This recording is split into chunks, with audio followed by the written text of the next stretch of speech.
merci d'accepter notre invitation. C'est un plaisir pour moi. Je rappelle que vous êtes responsable des opérations au niveau du programme Impulse de l'IMP6, l'Université Mohamed VI Polytechnique.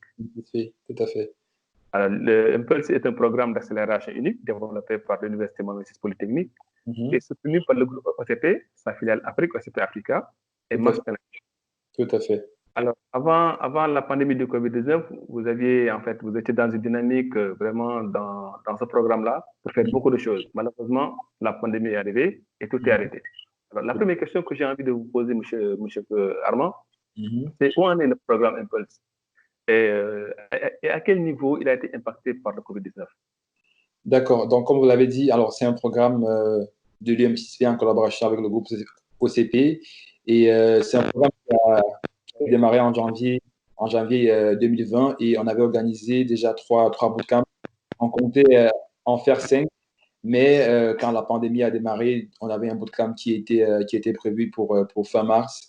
Du coup, on ne pouvait pas l'organiser puisque c'est un bootcamp qui devait se tenir aux États-Unis, à Boston. Et vu que les vols internationaux ont été suspendus et vu que la majorité des startups viennent du monde entier, puisque c'est un programme international, donc il fallait absolument qu'il y ait un déplacement pour pouvoir y assister. Donc, on n'a pas pu. On a pensé d'abord qu'il fallait repousser parce qu'on se disait que la pandémie n'allait pas durer. Donc, on s'est dit peut-être on va essayer de repousser un mois, voire deux pour le temps que les choses puissent se calmer avant qu'on puisse reprendre. Mais si, on a vu avec la lutte des choses que c'était beaucoup plus intense que ce qu'on pensait. Donc, il a fallu trouver d'autres alternatives pour pouvoir organiser ce bootcamp-là. Et c'est donc là qu'est venue l'idée d'organiser un bootcamp virtuel. C'est quelque chose qu'on n'avait pas encore fait. On ne savait même pas que c'était possible, mais il a fallu se réinventer. C'est comme ça qu'on a décidé de le faire en ligne. C'est-à-dire, généralement, un bootcamp, c'est un événement physique où les gens viennent se rencontrer. Il y a cet aspect de réseautage-là, il y a l'aspect humain qui est très important.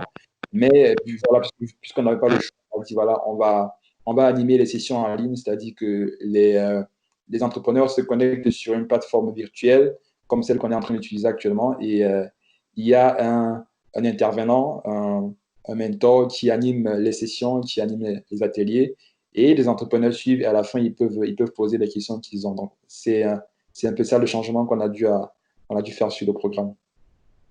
Et à part en fait, ce bootcamp virtuel que vous avez créé, que vous avez mis en place, est-ce que vous pouvez nous parler davantage en fait, des résultats? Est-ce que Allô? les projections escomptées au départ, est-ce que voilà, vous m'entendez, Charmant? Ouais. Là, c'est bon, là, c'est mieux. Il y a eu un petit souci, mais là, c'est mieux. Là, c'est OK. Donc, est-ce que vous pouvez parler un peu de ce bootcamp? Quelle est la différence entre le bootcamp physique, qui est au départ, en fait, la stratégie voulue, et le bootcamp, en fait, virtuel? Est-ce que vous pouvez parler davantage de ce bootcamp? Tout à fait. Un bootcamp physique a l'avantage qu'il y a un aspect humain que les gens aiment, le fait de pouvoir se rencontrer, pouvoir se parler physiquement. L'aspect humain est très important et c'est quelque chose dont nous, en tant qu'humains, on a besoin de ça. Et c'est l'un des avantages. On peut, généralement, si je fais un petit récap des bootcamps précédents qu'on a eu avant que la pandémie n'arrive, on s'est rencontrés à Benguiri avec les startups qui venaient de l'Afrique subsaharienne, du Brésil et d'autres. Et on mangeait ensemble, on profitait, on pouvait sortir ensemble. Par exemple, il y a des visites qu'on a organisées au Maroc, à Benguiri, pardon, à Marrakech, à Casablanca. Donc, il y a eu en fait cet aspect-là qui a permis aux startups de pouvoir découvrir le Maroc, c'est-à-dire en dehors du programme, en dehors des sessions qu'on avait animées. Ils ont pu découvrir le Maroc, voir, voilà, ils ont aimé ça en fait. Donc c'est ça ce qui était prévu, c'est-à-dire en allant aux États-Unis pour faire ce bootcamp-là, en plus des ateliers qui devaient être animés, ils devaient aussi avoir la possibilité voilà, de découvrir l'écosystème américain et de notre partenaire Match Challenge qui est là-bas. Donc c'est ça aussi, c'est des choses qu'on ne peut pas faire malheureusement lorsqu'on est sur un bootcamp virtuel. Mais quand même, on a pu, sur la partie académique, on a pu couvrir les aspects qui étaient nécessaires. Et je pense que les startups sont plutôt satisfaites parce que lorsqu'on reçoit les retours, eux aussi, ils sont fiers en tout cas qu'on ait pu trouver une alternative à ce bootcamp-là. Donc, Alors, à la reprise des activités, qu'est-ce qui est prévu en fait? Est-ce que vous allez reprendre des choses ou bien vous allez continuer sur votre lancée? Qu'est-ce qui est prévu à la reprise? On va continuer puisque voilà, on va continuer. Alors, normalement, on a un dernier bootcamp final qui initialement a été prévu pour le mois, pour début avril, le 8 avril, pour clôturer le programme. Et alors, ça devait être une grande cérémonie qu'on allait organiser à Casablanca pour regrouper tous ceux qui ont participé au programme et inviter aussi des personnes à découvrir quel a été le parcours des startups durant ce programme-là. Donc, on espère qu'au moins, ce dernier événement-là, on pourra le tenir physiquement. Donc, c'est ce qu'on souhaite.